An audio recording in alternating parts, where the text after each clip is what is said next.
L'hiver, l'état des pistes pose parfois des difficultés aux pilotes. En moyenne, au Canada, pendant les 5 mois les plus froids de l'année, les pistes sont mouillées ou glacées le tiers du temps. En plus des prévisions du temps, il est donc nécessaire de s'enquérir de l'état des pistes avant tout décollage et atterrissage.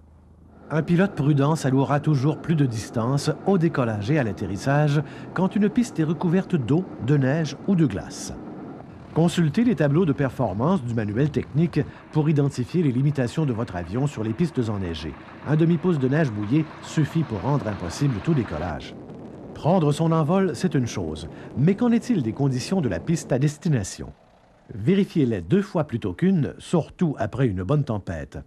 Les prévisions peuvent être très favorables à destination, mais cela ne veut pas nécessairement dire que la piste a été dégagée.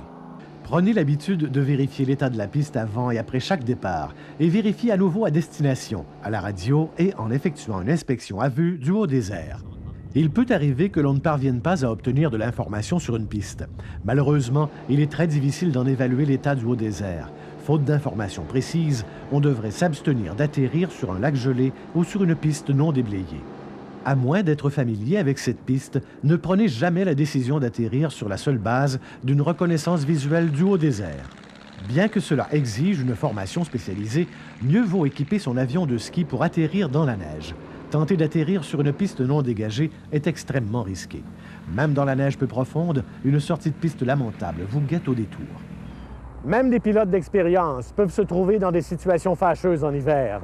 Redoublez toujours de précautions lorsque vous devez faire face à une piste recouverte de neige ou de neige fondue.